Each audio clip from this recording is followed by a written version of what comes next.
Okay, everyone. Uh, we have more or less finished our deep dive into the statue of Nebuchadnezzar's dream and are now focusing more on the final power that has been slowly but surely building since the Roman Empire ended in 476 BC.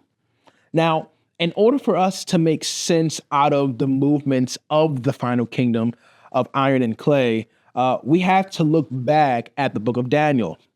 So previously, we focused on Daniel chapter 1 and 2. Yet, in order for us to comprehend the iron and clay kingdom, we'll have to jump all the way to chapter 7. And it's because Daniel 2 and 7 have a connection. And you can understand this connection by looking deeper into the structure of the book of Daniel. At first glance, one might only look at the book of Daniel as being two parts, where the first six chapters focuses on events that happen in Daniel's life, and the last six chapters focus on the visions that Daniel had. Yet, there's more to this book. For one, you should know that the first chapter is written in Hebrew. Then, chapters 2 to 7 are written in Aramaic. And here's a quick note on Aramaic and Hebrew.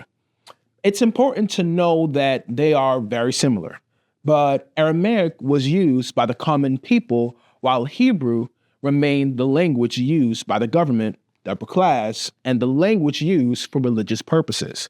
So chapters 2 to 7 were written in Aramaic.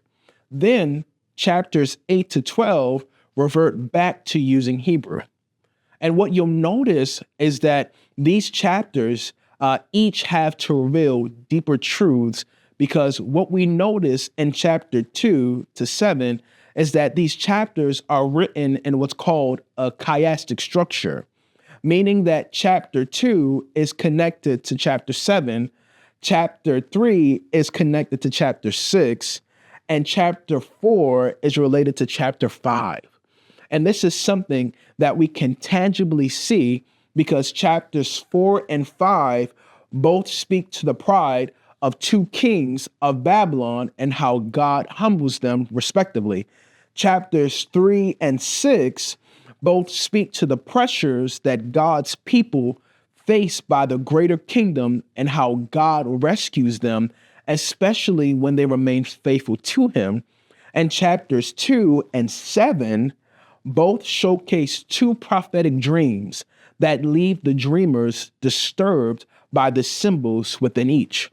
So there appears to be an intentional structure, a written structure that highlight the connections between these books.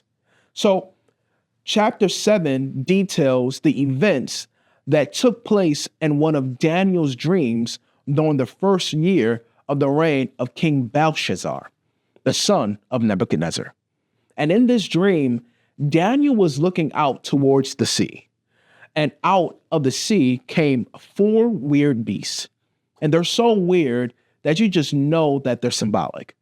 But if you don't believe me, just listen to these descriptions. Daniel 7 verse 4 says that the first beast had the body of a lion with wings like that of an eagle. For the second beast, Daniel 7 verse 5 says that it had the body of a bear, and in its mouth it had three tusks, like elephant tusks, that extended out on both sides of its mouth. Then the third beast came up from the water. Verse 6 tells us that it had a body of a leopard, four bird wings, and four heads. Then the worst beast popped up. The fourth beast was terrifying. There was no animal to compare it to. All we know is that it was different from the first three beasts.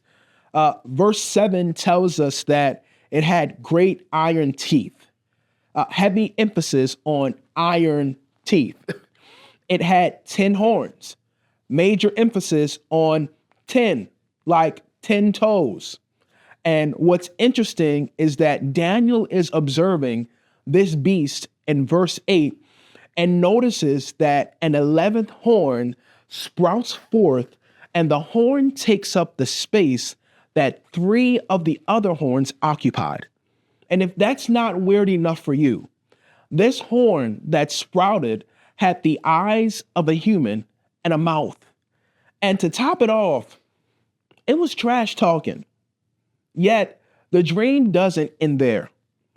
As Daniel continued to watch, there was an individual referred to as the Ancient of Days who appears on a throne.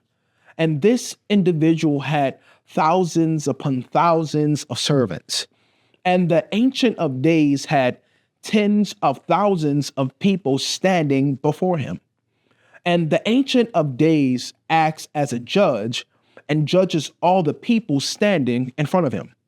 And while all of this is happening, the prideful and arrogant fourth beast is still talking trash, still boasting about how great it is. And out of nowhere, the beast is slain. Its body was destroyed, and it was cast into a fire. So now, for the remaining 3 beasts, they were given an extended amount of time to live. Yet this means that these kingdoms would still come to an end. Finally, in a vision following this one, Daniel sees one who is like the Son of Man coming in the clouds, and he is presented to the Ancient of Days. And the Son of Man is given glory and kingship. And similar to the vision of the statue, once the Son of Man begins his reign, it doesn't end. It will last forever. Okay, so we have a bit, and by a bit, I mean we have a lot to unpack. First, similar to Nebuchadnezzar, Daniel has a prophetic dream that confuses him. And similar to Nebuchadnezzar, he needs assistance to understand it. In the dream, the angel that is guiding him explains what it means. The angel identifies that each beast represents a different kingdom. Similar to Nebuchadnezzar's dream, there are a total of 5 governments that are identified. And yes, the talking horn counts as its own entity, making it 5 total sections. And similar to Nebuchadnezzar's dream, there is a 6th kingdom that comes along and brings an end to the kingdoms and governments before it. So there are so many similarities, and there are so many similarities because God gave both of them different dreams about the same topic. In Nebuchadnezzar's dream, Babylon was represented by a golden head, but in this dream, it's represented by a flying lion.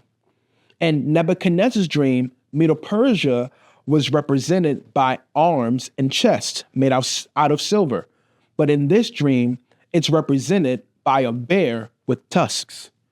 In Nebuchadnezzar's dream, Greece is represented by the stomach, waist, and thighs of bronze. But in Daniel's dream, it's represented by a 4-headed flying leopard. In Nebuchadnezzar's dream, Rome was represented by calves of iron.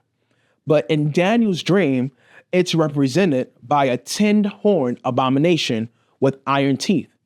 And in Nebuchadnezzar's dream, the last kingdom, which we actually haven't given a name, is symbolized with feet made out of iron and clay. But in this dream, it's symbolized with a talking horn that sprouts out of the 4th beast. And for those of you who are like me, those of you who are wondering how 4 beasts equals 1 statue with 5 sections, let me explain it this way. The 4th beast sprouts an additional talking horn, but the horn still comes from the 4th beast. Similarly, the feet of the statue are made of clay, but they're also made out of the same iron that represents Rome. And so just as the 10 toes are to be a representation of the 10 kingdoms that would arise after the fall of the Roman Empire, the 10 horns on the 4th beast is also to be the same representation of the 10 kingdoms.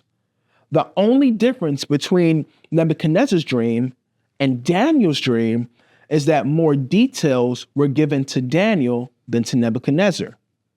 God shared the prophetic dream with Nebuchadnezzar because God needed to humble Nebuchadnezzar. God wanted Nebuchadnezzar to know that he and his kingdom would one day come to an end because he is just a mere sinful human.